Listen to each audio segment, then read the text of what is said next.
Boa noite a todos. Boa noite. Sejam todos bem-vindos.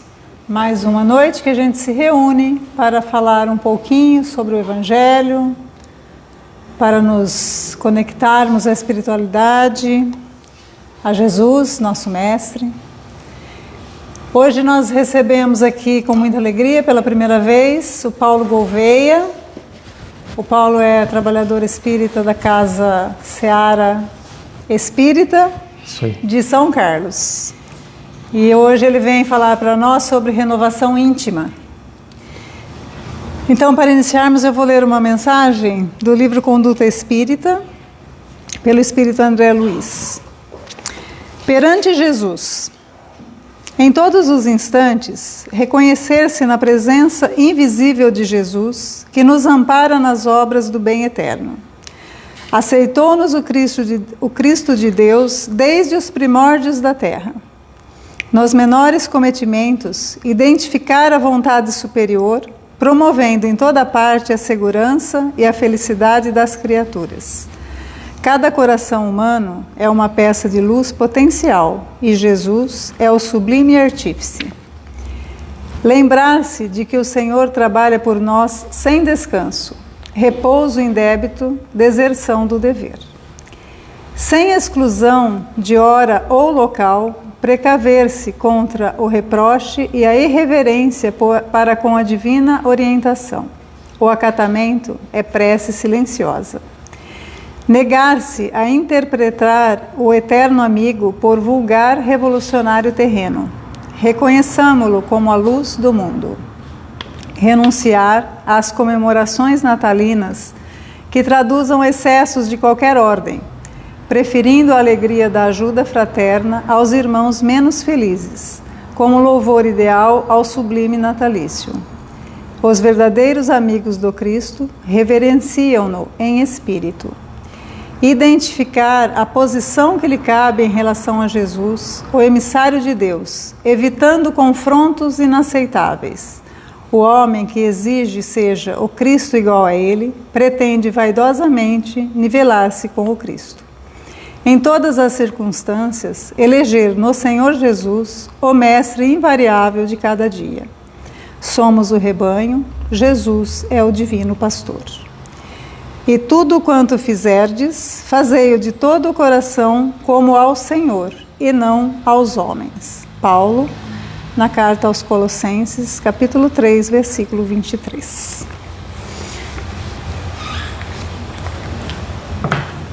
Vamos então, meus irmãos, unidos aí em pensamento, em sentimento, nos dirigindo a Jesus, nosso Mestre, amigo de todas as horas, agradecendo a oportunidade de aqui estarmos reunidos, buscando-lhe a presença amorosa para nos orientar, para nos dirigir em busca do seu Evangelho, que é roteiro para as nossas vidas. Agradecemos a espiritualidade amiga desta casa, que já há muito aqui trabalha para nos receber, e pedimos a Jesus que nos abençoe, que nos inspire e que possamos levar para o nosso coração a mensagem da noite, aprendendo, compreendendo, para que, saindo daqui, possamos pôr em prática nos nossos dias, nas nossas convivências, os ensinamentos que o Evangelho de Jesus nos traz. Esteja conosco, Senhor, agora e sempre, que assim seja. Paulo, por favor, fique à vontade, seja bem-vindo. Thank you. Obrigado.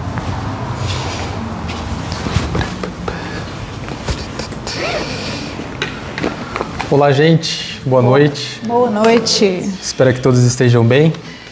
Queria, antes de tudo, agradecer o convite, a oportunidade. E muitas das vezes quem mais aprende, né, é aquele que vos fala. E o tema de hoje é renovação íntima. É um tema extremamente importante, porque a doutrina se baseia principalmente na nossa reforma, né? no nosso autoconhecimento. Eu venho de família espírita e quando eu era pequeno, né, tinham vários amigos e muitas das vezes eles perguntavam, né, qual era a minha religião. E eu não entendia muito bem e falava que era espírita. E aí eles falavam, né, você vê espíritos, você se comunica, você conversa. Então, muitas das vezes, quando a gente fala de espiritismo, as pessoas principalmente dão um valor para quê? Para os efeitos mediúnicos. E acabam se esquecendo principalmente, né, do essencial, né, que é a gente se tornar pessoas melhores do que ontem. Como dizia Chico Xavier, a gente não pode voltar atrás e fazer um novo começo, mas a partir de agora fazer um novo fim, né? Então é essencial que a gente trabalhe isso para que a gente possa ser pessoas melhores a partir do momento que a gente saia por aquela porta. Tem uma pequena história que eu queria começar contando para vocês, que segundo alguém me disse que tinha um padre aqui em Pirassununga. E vamos imaginar que a gente esteja na igreja dele e ele estava dando um sermão. E aí ele fala assim para os fiéis: quem aqui não tem inimigos, que levante a mão. E aí ninguém levantou a mão, né? Porque todo mundo tem algum tipo de inimigo, né? Seja ele encarnado ou desencarnado, né? Como são os nossos obsessores. Aí um pequeno velhinho sentado lá no fundo levanta a mão. E aí o padre, todo orgulhoso, falou: nossa, temos aqui um homem que não tem nenhum inimigo. E aí ele pergunta para aquele pequeno velhinho, né? O que você fez para que você, com essa idade, não tenha nenhum inimigo? Aí ele fala para o padre e para todo mundo: foi muito simples. Foram todos morrendo e sobrou apenas eu. Ou seja, a nossa reforma íntima tem que se basear nisso.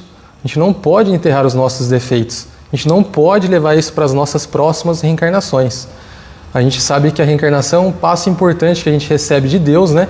Para que a gente volte aqui e tente cumprir tudo aquilo que a gente prometeu lá no plano espiritual.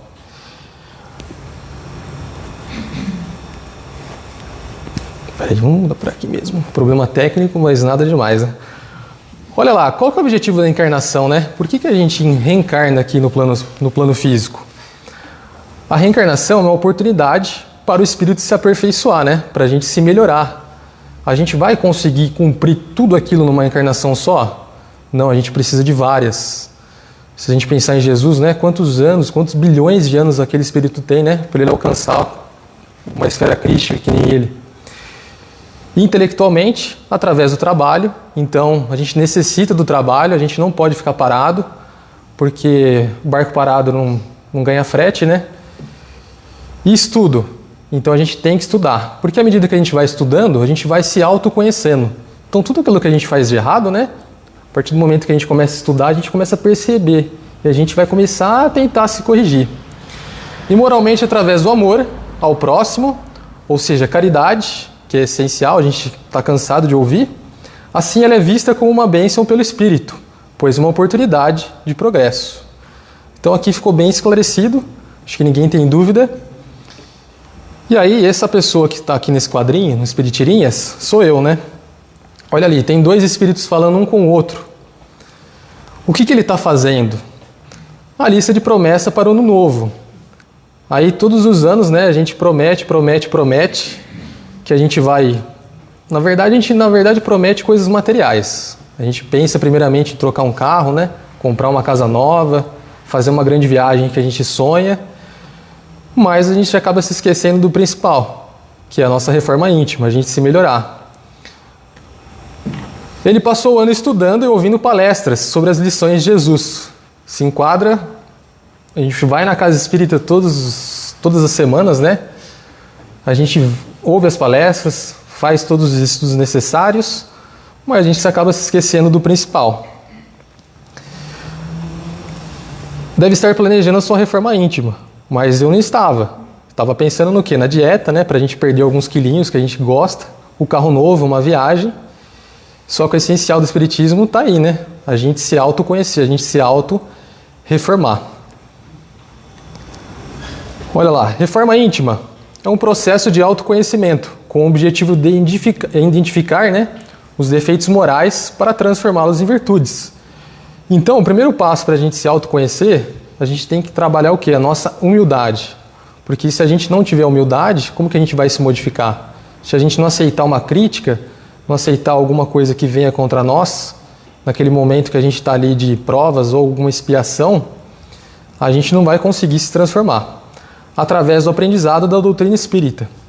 Estava vindo para cá, né? Estava ouvindo uma palestra do Nazareno Feitosa. E o Nazareno fala que o espírita ele não tem problemas. Ele tem uma coisa chamada desafios evolutivos. Então eu sou um desafio para minha esposa. Toda vez que eu chego em casa, eu deixo a toalha, quando vou tomar banho, né? Deixo a toalha em cima da cama, deixo a chuteira jogada, ou às vezes eu reclamo da comida. Então é um desafio evolutivo que a gente tem. Essas pessoas que fazem parte do nosso ciclo não são um problema para nós. É um desafio que a gente tem para a gente se autoconhecer e a gente se auto-aperfeiçoar através delas, né? E algumas pessoas, fazem essa pergunta muitas das vezes quando vão embora da casa espírita, né? Ele está falando com outra pessoa. Eu fiz o tratamento lá no centro. Muitas das vezes a gente vem, né? Faz o tratamento que é necessário, que nos recomenda os espíritos, e a gente não tem uma melhora. Aí a gente fica se perguntando por quê. Porque para a gente poder receber, a gente também precisa doar. E aí a gente vai reclamando. Estou tomando os passes, né? E a água fluidificada, mas não tive melhora. Aí eu pergunto para vocês, por que a gente não consegue melhorar? Porque existe uma coisa chamada méritos. Então, à medida que a gente vai se melhorando, a gente vai recebendo o quê? Bonificações. Tanto no plano espiritual, né, que a gente vê os bônus horas, quanto mais a gente trabalha, mais a gente recebe. E aí tem uma pergunta, né? Por que a gente não consegue afastar os nossos obsessores? Porque a gente não se reforma, a gente não se melhora. E como que a gente consegue afastar ele? Através do trabalho no bem. Porque à medida que a gente vai mudando o quê? Os nossos pensamentos, a nossa faixa vibracional, a gente vai afastando eles. Eles não conseguem mais vir perto de nós. Porque aqueles pensamentos deles não conseguem mais nos atrair. Ele acha que é só tomar passes e beber a água, né? Sem se modificar, que ele vai melhorar, né? Então aqui está uma explicação plausível. Então toda vez que a gente vem na casa, é importante que a gente estuda, e a hora que a gente sai por aquela porta, é ali que estão os nossos verdadeiros testes, as nossas verdadeiras provas. Porque na casa espírita acaba acontecendo isso. Peguei essa imagem do Google, tá, gente? Como que a gente na casa espírita é aquele cachorro da direita. A gente aqui não é alto, a gente não tem provas aqui, porque a gente está num ambiente harmonioso. Mas a gente, quando chega em casa, o que acontece? A gente se transforma, né? A gente vira aquele cachorro da esquerda ali. É ali que estão as nossas provas. E aí, quando a gente chega em casa, a partir daquele momento ali, né, que a gente começa a fazer a nossa reforma íntima. Então, uma boa notícia. Toda vez que vocês vierem a sua sogra, vocês comecem a tratar ela bem. Porque o que acontece? Na próxima vida, ela vai voltar, às vezes, como mãe de vocês, ou como esposa, né? Então, gente, não deixe para amanhã. A partir de agora, vamos começar aí a nossa reforma íntima. E tem uma história aqui de Pirassununga que eu queria contar para vocês. Tinha um homem, né, sentado numa quitanda, quando de repente ele vê uma carroça sendo puxada com um caixão. E atrás desse caixão tinha uma pessoa com um cachorro numa coleira. E uma fila de pessoas atrás. E a gente sabe que a gente é muito imperfeito ainda. E ele ficou curioso, né? Falou, nossa, o que está acontecendo, né? Por que está carregando aquele caixão? E ele foi lá para aquele homem que estava com o cachorro e perguntou, né? Levantou e perguntou para ele. Viu, mas o que aconteceu? E ele fala para ele, minha sogra morreu. E ela está aqui nesse caixão. Nossa, sua sogra morreu, né? Meus pêsames. E o que aconteceu? Tá vendo esse cachorro aqui? Tô vendo. Ele mordeu ela e ela acabou desencarnando. Nossa senhora, eu não acredito nisso. Aí ele falou, posso te pedir um favor? Aí ele fala, claro, pode falar, o que você quer? Você não me empresta esse cachorro? Aí ele fala, claro que eu te empresto. Mas tá vendo essa fila que tá aqui atrás? Tô vendo, você vai ter que entrar lá atrás, lá na última fila. Então, gente, aquelas pessoas que a gente tem maiores dificuldades estão onde? Primeiramente no nosso âmbito familiar. É ali que a gente começa a nossa reforma íntima, nossas maiores provas estão ali. A gente está estudando Missionários da Luz lá na Seara, né? E a gente chegou no capítulo da reencarnação de Sugismundo. E é uma história intrínseca, né? Porque era ele, Adelino e Raquel. E Sugismundo gostava muito de Raquel. E Raquel era casada com Adelino. E qual foi a oportunidade que ele viu para poder ficar com ela? Assassinando Adelino.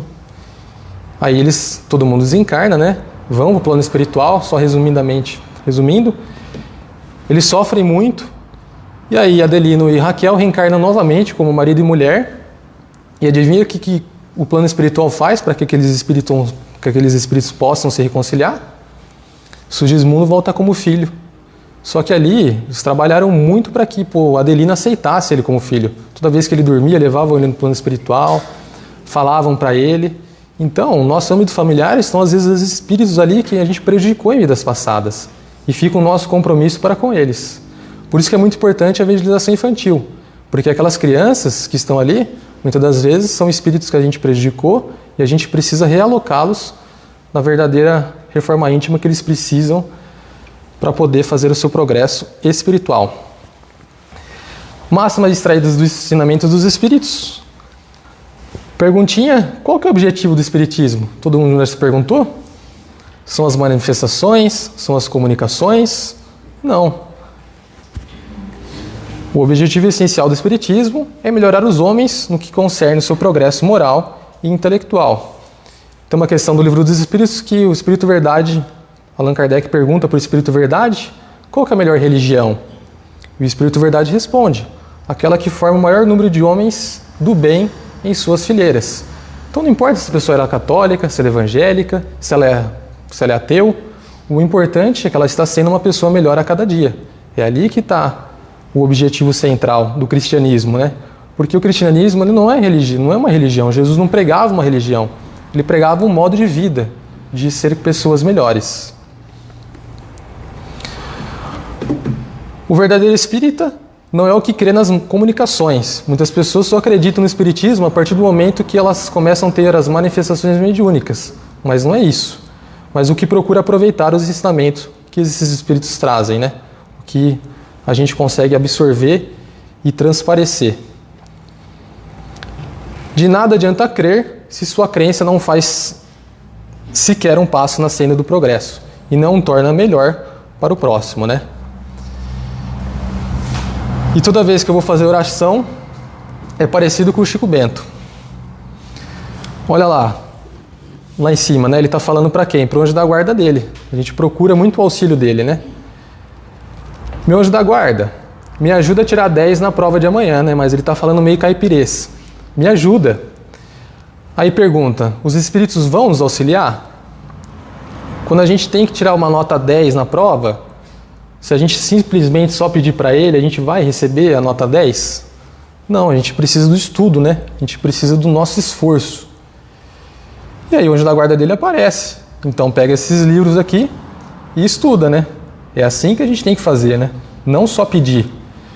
Tem uma passagem do Evangelho que ele fala, né? Que tem uma pessoa perdida no deserto, os espíritos podem ir lá e dar água para aquela pessoa que está com sede?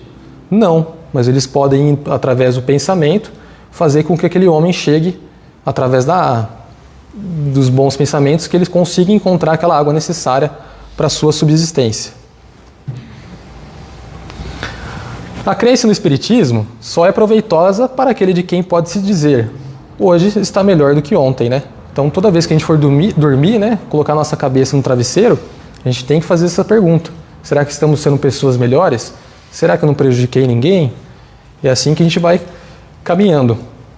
Tem uma história do Chico, que ele... todo mundo sabe que ele adorava animais, né? E ele tinha um cachorro que era deficiente físico. Não sei se todo mundo já ouviu essa história, não. E esse cachorro dava muita demanda de trabalho para ele, né? Ele tinha que cuidar. E todo mundo sabe que ele dormia ali por volta de 4 horas por dia. Aí eu falei para a Bruna esses dias, nossa, se eu dormir 4 horas, eu não sobrevivo no dia seguinte. Mas para aquele espírito é o que é necessário para ele. E ele chegava muitas das vezes de madrugada da casa espírita e aquele cachorro demandava muito trabalho para ele. E aí a vizinha, vendo tudo aquilo, teve uma brilhante ideia. Deu veneno para o cachorro. Só que ele não ficou sabendo de imediato. O cachorro esperou ele chegar da casa espírita, olhou para ele e desencarnou. E aí, certa vez, né, passou-se o tempo, a irmã dele estava falando com ele e falou: Chico, sabe aquele cachorro que você tanto adorava? Ele não morreu de causas naturais. Ele foi envenenado pela nossa vizinha. E aí Chico começou a ter uma mágoa em seu coração, que aquilo começou a atrapalhar as suas psicografias. Aí Emmanuel apareceu para ele e falou: Chico, você precisa se livrar dessa mágoa, que isso está atrapalhando você. E aí ele falou: o que eu faço, né? Aí Emmanuel responde: o que Jesus faria? E aí Chico, pensando, procurou saber o que aquela vizinha gostava, precisava, né? Que naquela época, e a vizinha era costureira e ela precisava de uma máquina nova. E aí não foi que lá, Chico foi lá, né? Naquela época não tinha Casas Bahia, deve ter parcelado aquela máquina em umas 3 encarnações dele e presenteou aquela vizinha com aquilo. E a partir daquele momento que ela viu toda aquela cena, né? Ele descreve que aquilo ali começou a sair tanta luz dela que aquela mágoa que ele tinha em seu coração praticamente se dissipou. Então, gente, estou precisando de um carro novo, uma casa nova. Se vocês quiserem me auxiliar, brincadeira. No próximo quadro, eu trouxe meu obsessor. Não dei risada, tá? Podem parecer que é um animal dócil, que não late, não solta pelos. Essa é uma exemplificação, tá? Eu e a Bruna, ela tinha uma cachorrinha, né? Que veio, quando a gente casou, ela veio junto. E essa cachorra soltava tanto pelo, mas tanto pelo, que rogava em minhas preces que a próxima cachorra, né? Essa cachorra acabou desencarnando, que a próxima cachorra viesse e não soltasse pelos. E aí, minha mãe, né? Minha mãe gosta de animais, e essa cachorrinha, ela estava numa garagem de um vizinho próximo dela. E o vizinho não cuidava dela. Aí minha mãe chegou: ó, pega ela, né? Aí eu falei: não tem jeito, vamos pegar ela. Aí pegamos a cachorra. Adivinha? Ela solta acho que umas 4 ou 5 vezes mais pelo do que a outra. E pensa numa cachorra que assim, não pode ver nada, que já começa a ficar desesperada, começa a rodopiar, ela começa a latir, vira um salcedo. E ela não acalma, gente, não acalma. Então, muitas das vezes, quando a gente faz a nossa prece, a gente pede uma coisa, como que o plano espiritual nos envia, totalmente o inverso do que muitas das vezes a gente imagina. Por quê? Porque a gente precisa aprender com aquela situação. É uma situação exemplificada que a gente pede, né? Eu peço paciência para Jesus, ou para o que eu recebo? A impaciência, para que você seja testado. É ali que você está sabendo se você está se endireitando ou não. E aí eu pensando, né, eu vi essa frase aqui: em vossas aflições, olhai abaixo de vós e não acima, pensai naqueles que sofrem ainda mais que vós. Então, imagina o cachorro de Chico que dava todo aquele trabalho para ele, né? Então, toda vez que a gente tiver um problema, a gente tem que ver aquele problema de uma forma diferente, de uma forma que muitas das vezes existem pessoas que estão em situações bem piores do que a nossa.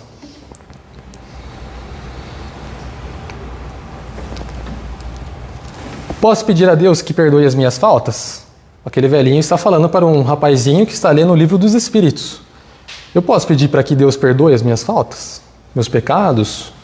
Eu posso pedir, mas vai depender só disso? O bom do Espiritismo é que ele não proíbe nada, mas ele tem uma coisa chamada de lei de ação e reação. Então tudo que a gente faz, seja para nós ou para o nosso próximo, de alguma forma vai voltar para nós. Enquanto algumas outras religiões, né, pregam o imediatismo. A partir do momento que você vier nessa igreja, você me der aquilo, você vai receber isso. Então o Espiritismo não promete nada. Ele só promete o quê? O seu melhoramento a partir do momento que você estuda, pratica a lei de amor, justiça e caridade. A prece não esconde as faltas. Aquele que pede a Deus o perdão de suas faltas, só obtém se mudar de conduta. Olha que interessante. Então a conduta, o nosso ser, de agir, está aqui.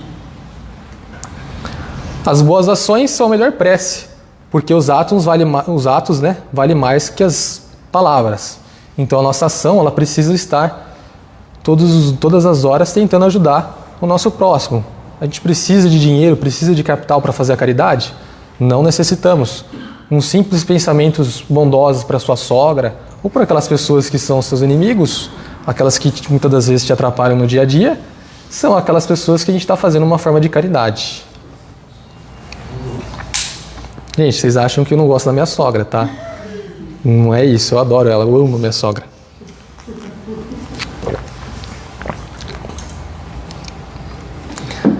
Aquele que pede a Deus o perdão de seus erros não obtém senão mudando de conduta.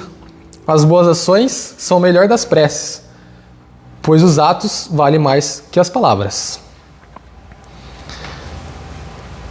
A caridade é a lei suprema do Cristo. Amai-vos uns aos outros como irmãos. Amai o vosso próximo como a vós mesmos.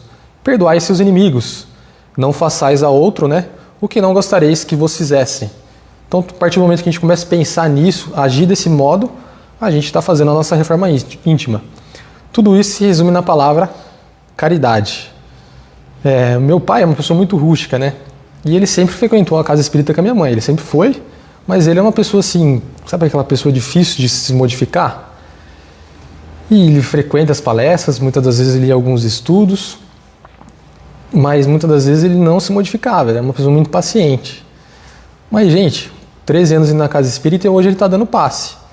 Aí você pede para ele fazer uma prece de encerramento. Aí ele já não faz, aí ele já não consegue. Por quê? Do espírito dele, uma pessoa muito aberta ao público. Mas ele está conseguindo ali, na medida do possível, fazer a sua reforma íntima. Está dando um passinho no progresso. Aí eu trouxe outra história de Chico, que é uma história muito legal, para a gente poder aprender e tentar fazer igual. Certa vez, Chico foi convidada por Dona Josefina, que era uma amiga muito próxima de seu filho, e o sonho dessa moça, dessa senhora, é que Chico fosse em sua casa, porque ela adorava ele. E ela tinha alguns problemas de deficiências visuais, assim, E aí Chico aceita o convite, vai na casa dela. E naquela época as pessoas não tinham muito churrasco, que nem era hoje, Não existia essa abundância que nem tem hoje. E aí ela fez uma sopa, que uma sopa é uma coisa bem substanciosa. E aí ela levou o Chico lá, Chico conversando. Tava uma amiga dela, ela não parava de falar, porque ela estava muito feliz. Quem não queria estar ali perto de Chico Xavier? E aí ela começou a servir a sopa. E aí Chico foi começar lá, tomar sopa, Quando de repente ele viu o quê? Uma perna de barata dentro da sopa. Aí pergunta, o que vocês fariam no lugar de Chico Xavier? E eu não tomaria aquela sopa. Mas Chico é Chico. Ele pensou, falou, o que é uma perna de barata, Porque se ele falasse, ou se ele fala, tem uma perna aqui, ele poderia muitas das vezes quebrar aquela felicidade daquela senhora. E ele conversa vai, conversa vem, começou a tomar, adivinha? Quando ele viu, tomou a sopa, tomou a barata, tomou tudo. Então, está aqui um aprendizado de reforma íntima, de um momento de dificuldade, um momento de prova, que um espírito muitas vezes bem mais elevado do que a gente fez naquele momento. A caridade não está só na esmola, pois há caridade em pensamentos, em palavras e em ações. É caridoso por pensamentos aquele que é indulgente para com as faltas do próximo. Então toda vez que a gente recebe alguma coisa que a gente não goste, tá ali, é a falta que a gente recebe. E como que a gente vai reagir mediante essa falta? Aí fica nosso critério. O que nada diz que possa prejudicar o seu próximo, caridoso por palavras, acho que eu acabei repetindo. O que nada diz que possa prejudicar o seu próximo, caridoso por ações, quem assiste seu próximo na medida de suas forças. Aí eu trouxe um outro quadrinho aqui que é muito interessante. Quais seriam as nossas imperfeições? As minhas imperfeições são os boletos. Então vamos comparar as nossas provas e as nossas expiações com os nossos queridos boletos que a gente adora pagar todos os dias. Aí pergunta, quem que aqui, quando a gente não paga um boleto, o que acontece? Ele fica vencido. E as nossas provas, nossas expiações, se a gente deixar para uma próxima encarnação, se a gente não fizer a nossa reforma íntima, o que vai acontecer? A gente vai ter que voltar e pagar esse boleto. Então, voltando. O boleto são as nossas sogras. façam a reforma íntima para que na próxima vida vocês não voltem com essa dificuldade. E as nossas imperfeições estão naquela porta para fora, né? Quando a gente sai, aqui em Pirassununga eu não sei como que é, mas lá em São Carlos, a nossa maior prova está no trânsito. Lá ninguém dá seta, e muitas das vezes quando a gente pode sair daqui, né, a gente toma uma fechada, a gente começa a ficar nervoso e pode muitas das vezes acontecer algum tipo de tragédia. Acho que ano passado eu estava procurando um carro e fiquei procurando esse bendito carro uns 3 meses. Aí eu achei lá em Mogi Guaçu, ou Mogi Mirim, agora eu não me lembro. E aí eu comprei ele numa quinta-feira, não tinha feito vistoria do seguro, né? Vim para São Carlos com o carro, fiquei quinta, sexta, sábado e domingo com esse bendito carro sem seguro. Aí eu falei para o Bruno, ó, segunda-feira, primeira coisa antes de ir para o escritório, eu vou fazer a vistoria. Aí eu fui, fiz a vistoria, chegando perto do escritório, o cara passou um par e deu bem no meio do carro. Aí eu rodopiei, né? Fiquei nervoso na hora, falei, nossa, e agora? O que eu vou fazer, né? Aí já começou a me subir um sangue. O bom é que o carro continua andando. Aí encostei o carro. Aí eu fiquei pensando, nossa, se o cara que bateu no carro for lá da casa espírita, né? O que ele vai pensar, né? Aí eu peguei, sem sair do carro, né? Falei, mas você não viu que você passou no pare, né? Meio assim, meio um pouquinho nervoso. Ele falou, aí, eu não vi. Aí eu falei, já aconteceu mesmo, né? Aí eu já fiquei mais calmo, perguntou se não tinha se machucado. Graças a Deus não aconteceu de mais nada, né? Só materialmente falando. Tinha seguro, porque eu fiz a vistoria, fiquei pensando, nossa, como Deus foi bondoso naquele momento ali, né? Senão eu teria perdido, teria que ter consertado o carro. Mas no fim ele pagou, graças a Deus, que Deus o tenha e que onde ele esteja feliz. O verdadeiro homem de bem é o que pratica a lei de justiça, amor e caridade na sua maior pureza. Maior pureza, o que a gente pode fazer? Quando a gente sai da nossa zona de conforto. A partir do momento que a gente vê uma dificuldade, quando a gente começa a ajudar aquelas pessoas que a gente não gosta, é ali que ele está falando, da pureza, na sua maior pureza. Se interroga a própria consciência sobre os atos que praticou. Perguntará se não transgrediu essa lei, se não fez o mal, se fez todo o bem que podia, se ninguém tem motivos para dele se queixar, enfim, se fez aos outros o que desejaria que lhe fizessem.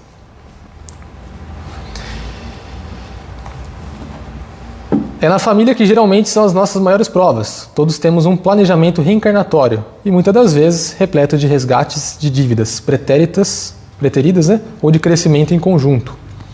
E aí eu trouxe a imagem de Jesus batendo na sua porta, que é um convite. Quantos de vocês aqui fazem evangelho no lar? Querem levantar a mão ou não? Olha ali, pouquíssimas mãos. 15 anos. Oi? 15 anos. 15 anos. Quando eu era pequeno, minha mãe fazia evangelho, além de fazer, ela fazia explicar. Eu falei, não mãe, para com isso. Não, mas explica para mim o que quer dizer esse capítulo do evangelho. Então, o convite, a nossa reforma íntima, o começo dela está nos nossos lares. Então é muito importante que a gente faça o evangelho no lar. Quanto tempo? No máximo ali 10, 15 minutos. Eu e a Bruna leu um livrinho no começo, que nem ela leu aqui. Faz uma prece de abertura, né? Pede para que os bons espíritos façam a proteção da nossa casa, porque aqueles espíritos que muitas das vezes a gente carrega do nosso dia a dia ficam da porta para fora, porque eles não vão ter esse acesso. E leia o evangelho, que é muito importante em voz alta. Faça uma prece de encerramento. Tá ótimo, gente. Uma vez por semana, tem que ser sempre no mesmo horário, não pode ser em horário diferente, porque a espiritualidade já trabalha todo aquele momento ali para que ocorra toda aquela limpeza, né? Convide a sua sogra. Qual o meio mais prático, mais eficaz que tem o homem de se melhorar nessa vida e de resistir à atração do mal? Olha lá. Um sábio da antiguidade vos disse, conhece a ti mesmo.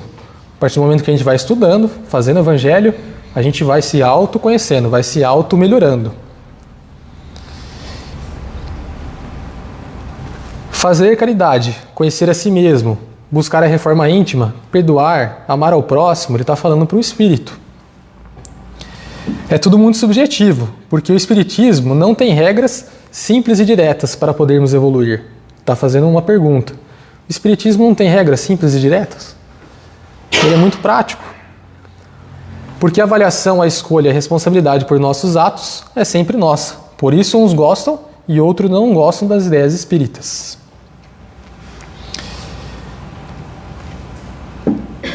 Reforma íntima, como que a gente pode começar? Através do estudo das obras básicas, daqueles livrinhos que estão ali. Começando com, ali ó, Livro dos Espíritos, né? Livro dos Médios, que já é um livro mais específico para aqueles que querem trabalhar a mediunidade. O Evangelho segundo o Espiritismo, né? Céu e Inferno e a Gênese. São esses livros que a gente pode começar. E quantos livros aí tem do Chico Xavier, de Divaldo Franco, ou outras obras literárias que nos contam como que é a vida no mundo espiritual. E toda vez que a gente tiver alguma dificuldade, a gente tem que se perguntar o que Jesus faria naqueles momentos, né? É muito importante. Então, toda vez que a gente tiver nossas provas, nossas expiações, a nossa reação pode ser mediante as reações que Jesus teria, né? Quando ele tem aquela mulher adúltera, né?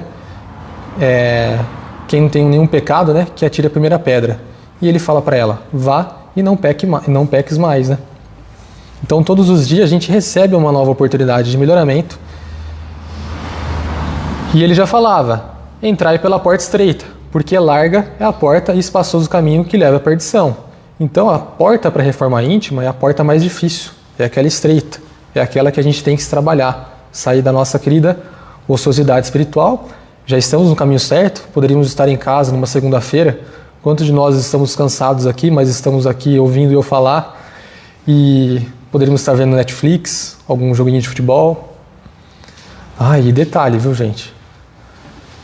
Vou falar aqui. Eu recebi uma comunicação falando o seguinte: se você quiser começar a se reformar, não quiser sofrer em outra vida, porque eu sou palmeirense. Então, o primeiro passo, aqueles que são corintianos, santistas, para que vocês não sofram na próxima vida, é que vocês virem palmeirenses. É ali que está a sua reforma íntima, tá? Brincadeira. O que houve agora? Não tenho mais influência sobre ele. Então, são dois espíritos mais atrasados, já encaminhando para o nosso finalzinho, falando um para o outro. Então, aqueles obsessores que nos acompanham, a partir do momento que a gente começa a se melhorar, ser pessoas melhores, eles não terão mais influência sobre nós. Todo começo de ano ele prometia que iria mudar, ser uma pessoa melhor e etc. Mas ele continua o mesmo. Mas agora ele está mudando de verdade. Gente, era isso que eu queria passar para vocês, 40 minutinhos. Queria agradecer a todos pelas palavras, pelo pouco aí, né, que a gente podia trabalhar. Gente, obrigado. Fiquem com Deus e com Jesus. Valeu.